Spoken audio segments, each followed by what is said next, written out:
It is Madden season, and as you guys know, allow the YouTubers to do all this stupidity money spending on packs. Be smart. Head on over to MrMuckCoin.com and use code GS for Madden 20 coins and use 10% off of your order. And also, if anyone supports MrMuckCoin.com and uses code GS and saves 10%, take a screenshot. Hit me up on Twitter so I can go on ahead and hit you with a follow one time for the one time because you a real one and you out here doing a smart thing, spending money on not packs, avoiding packs, and just getting the team you need to go on ahead and dominate and beat YouTubers like me who don't know what they're doing. Appreciate the support as always. Head on over MrMuckCoin.com. Use code GS. What up, ladies and gentlemen? It's your boy Jez. Welcome back to my first Madden 20 video. There's a lot of people asking Nelson, what is the Lizzard squadron looking like? And we're going to go on ahead and show you guys what our team consists of. Who we got, why we got these players, the abilities, all that fun stuff. Because there's, a lot of people just asking on, what the squad is looking like. And, we're definitely going to go very heavy this year. We're going to do the no money spent squad on my second account. I didn't do it last year. We're bringing it back this year. Where we just got to build everything from solos, absolutely no money spent. The only way we can upgrade is from doing solos and being able to hopefully build a team around a successful team around limited resources and hopefully being able to put together a good team, which most of us, when I say most of us, I mean the community, most of us are unable to put a lot of money into being able to just get players and packs and things like that. Most of you guys have to work hard, grind, spend a lot of time, work the auction house, find cheap gems and good cards, and we usually do the quote-unquote budget squad where we gotta find a way to be successful without being able to spend any money. And it's a very popular thing that a lot of you guys, because watching the top cards, it's fun, right? It's fun because I know a lot of you guys are unable to be able to get some of these cards because you can't put money into it, and to get a lot of these cards you have to put money into it. So they're fun to watch, but you also want to watch something that's relatable. You want to watch a team that is built from the heart, from the ground up. But let's take a look at the squadron of Lizzardry. Let's first start off with our overall, which is 85. We have an 84 overall offense with an 87 overall defense. Now, every single year, I go on ahead and I try to find a team that is built for the way I run my offense, my scheme. And defensively, I feel like I try to put more resources into their higher overall players because I feel like I can go on ahead and do better with the lower offense, because defense, there's certain things I can't do if I don't have a certain personnel on the field. And offensively, like, I'd much rather have an A defense with a D offense than have a D defense and an A offense, because I feel like I can move the ball on offense with okay players. I don't feel confident getting stops on defense with okay players. I need all the fluke. But let's start off with the offensive line here. We have Whitworth. Now, I do want to upgrade these to the top tier players when I can. They're very expensive. Offensive line is usually one of the most expensive things to do when building a team, and I believe it's one of the most important things in Ultimate Team, if not the most important, because a bad offensive line is just going to disrupt everything. You can't move the ball running because you're just going to get shed. They can't hold their blocks. You can't move the ball in the air because they're just going to be in your face in the backfield, disrupting your timing, disrupting your routes, because you can't hold blocks. So eventually I want to get whoever the max players are. But for now, we pulled all these guys here: Whitworth, Quentin Nelson, Alex Mack, Marshall Yonda, and Lane Johnson. Lane Johnson might be the only guy that I keep because of his his speed. Now, tight end, we have Delaney Walker, George Kittle, and also Jack Doyle. The reason for these three guys, they are exceptionally well at run blocking, and all of them have zone run chemistry. Wide receivers, we have OBJ and we have AB. Now, both of those guys were given to me from Raw Dog. I was streaming. He said, put cards up. Let me see what those receivers look like. He says, I got you. Gave me an OBJ, gave me an Antonio Brown, and I was like, thank you. I ain't going to say no. And these guys are monsters. Michael Thomas. We have Tyreek Hill, exceptional speed. We have Adam Thielen. No one really sees the field outside of AB Hill and OBJ. I do not really have 4 wide receiver sets. When I run my offense, most of the time it's a 3 wide receiver set with a tight end at max. So AB, Ty Hill, and OBJ are mainly the 3 receivers on the field. Fullback, we have Zach Line. QB, we went with Tom Brady, and the reason why we went with him over someone that's probably going to provide more speed like a Mahomes or like a Cam. Accuracy it's real. I've played several Russell Wilsons this year, and he misses simple drag routes. I've played a few Mahomes, and as great as he is, he misses throws. Now, don't get me wrong. Brady has missed a throw or two for me, but for the most part, he is on the money. For the most part, he is on the money. I'm not missing vital throws. I'm able to make some hell throws, and he's able to just, be very, very on the money for me. Running the ball right here, I believe Saquon Barkley is the best running back in the game, and the reason why I feel this is because his attributes are, just better than anyone you compare them to. You take a look at his speed, his acceleration, agility, carry, elusiveness, trucking, break tackle. He is the best running back in the game. And to me, in my opinion, it's not even close. The reason why his overall, you might be like, well, why is Zeke an 87 overall and Saquon is an 84? If Barkley has more speed, acceleration, agility, carry, catching, elusiveness, break tackle, only a few less trucking, how is he 7 attributes higher than Zeke, but Zeke is +3 overall? Well, the awareness is how Barkley is such a low overall at 83. Now he's 84 powered up, but he has a 67 overall awareness. Let's say he had an 88 overall awareness. Saquon Barkley is easily the highest overall running back in the game, but because his overall is so low, that's why he's an 83. You get this card now, and you are thankful that he's the best running back in the game because he's an absolute monster. Again, agility broker. You can compare him to Gurley. You can compare it to absolutely anyone you want. As a matter of fact, let's go on ahead and let's take a look between him and Gurley. I was actually going to pick up Gurley, and I did a comparison, and then it was like, okay, it's a no-brainer that Saquon is the best running back in the game. Now, this is what really did it for me. I was looking at Gurley. I was looking at Saquon. Now, we take a look at Todd Gurley, who's the highest overall running back in the game at 87 overall. We compare him to Barkley. Now, I'm going to subtract 1 attribute away from Barkley because he's powered up. So let's just say his stock 83 core elite. He's going to have 83 speed. They're both even with that. He's going to have 84 acceleration. He has more. He's going to have 87 agility. He has more. They both have the same 84 carry.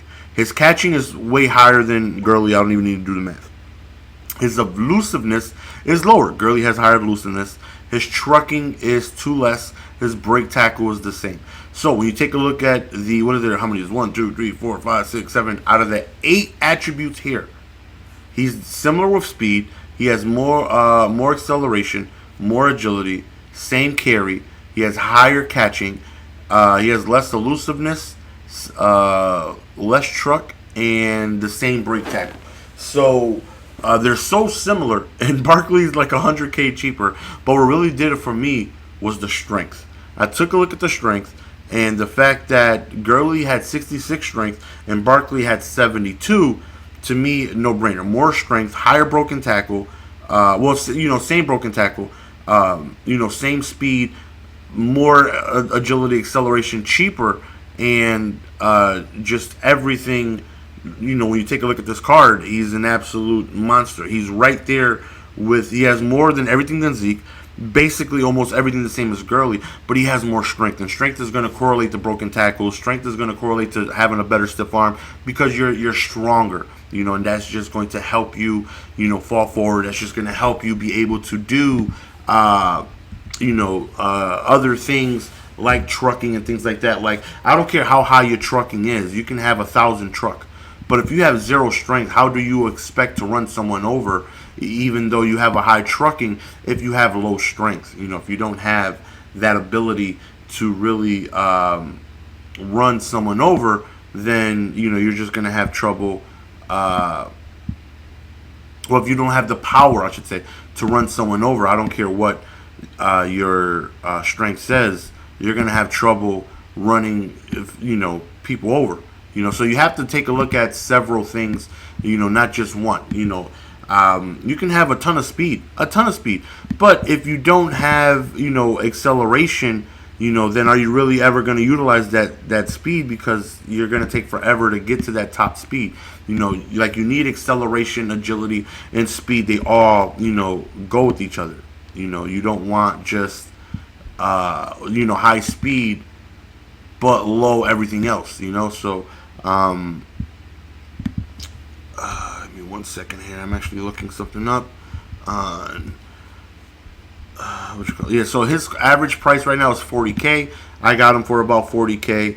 And the only one thing about this card that I would say I don't like is that cover his ball is versus medium hitters.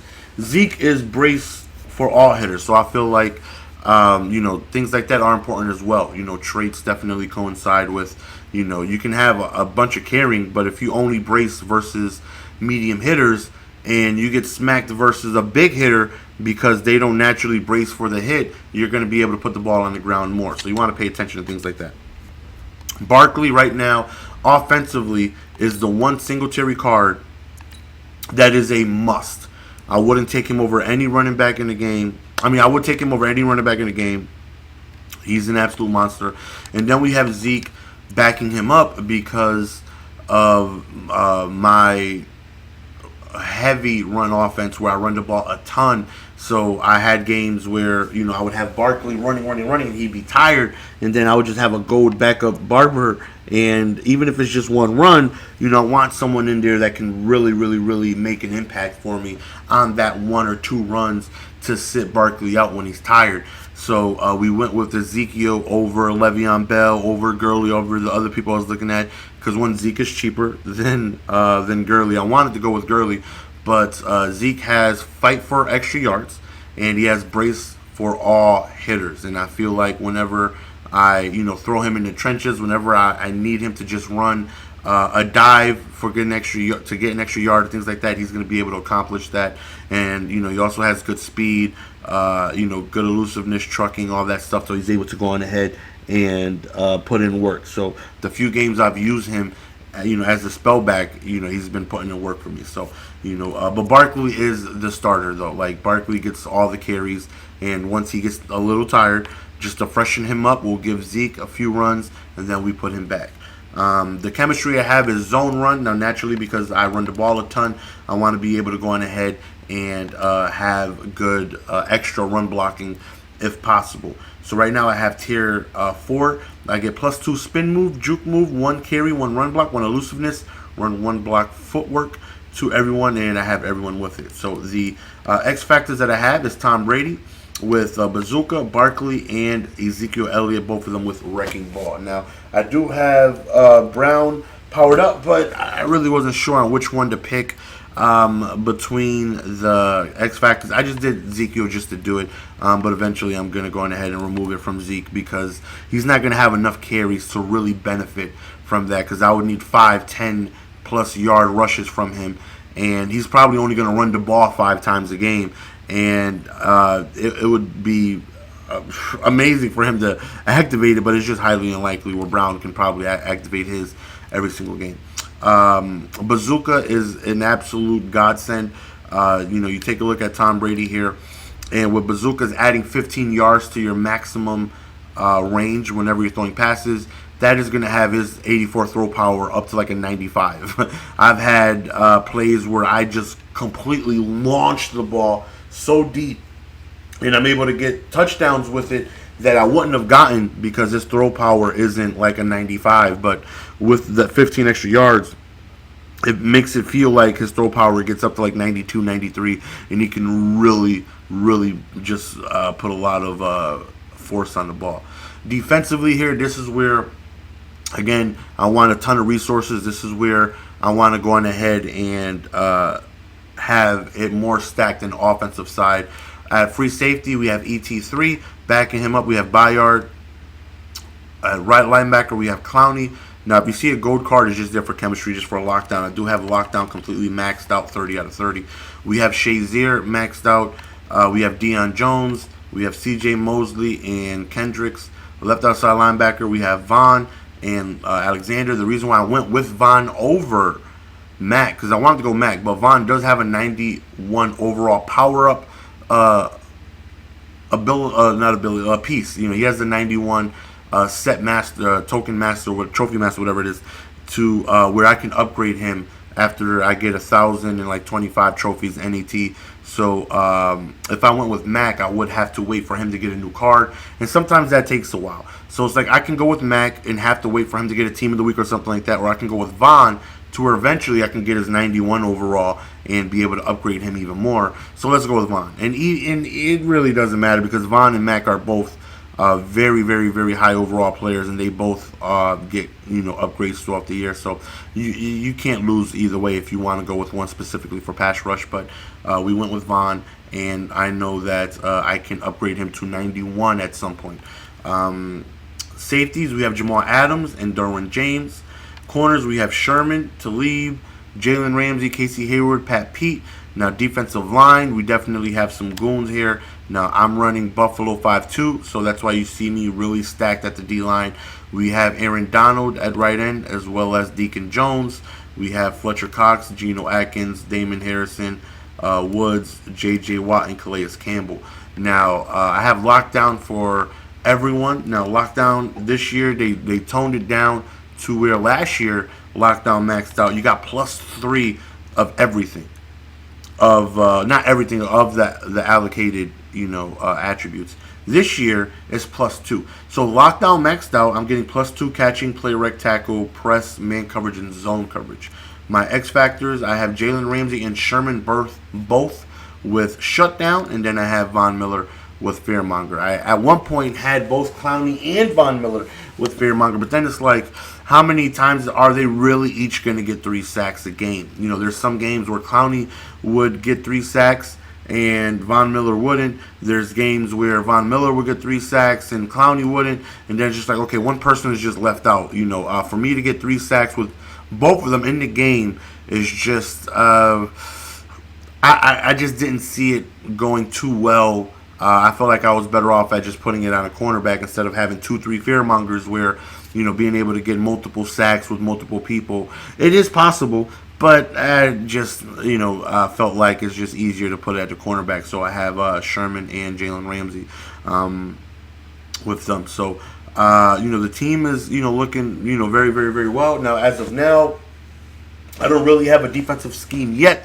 I'm still learning the game. I've lost several games because of the defensive adjustments being different. I'm run committing by accident. I'm making tons of mistakes because of the adjustments no longer being left bumper, right bumper, how it used to be.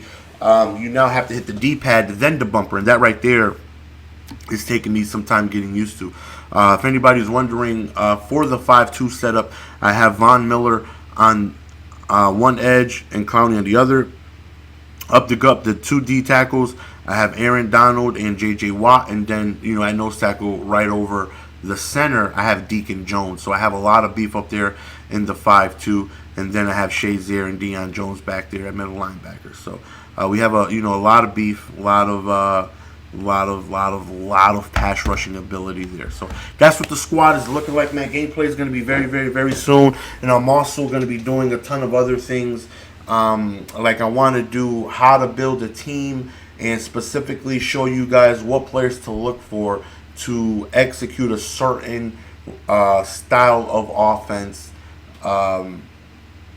and how to accomplish that, and what players to look for, and how to be, more successful with that specific style of offense. So, be on the lookout for that. But, appreciate the support as always, man. Make sure you guys, if you guys made it this far, man, hit that like button, man. Definitely want to get to a good start this year. And we're going to have a lot of streams, a lot of content for you guys. And, I'm really looking forward to just hopefully making your day a little brighter. Until next time, I appreciate the support. Base.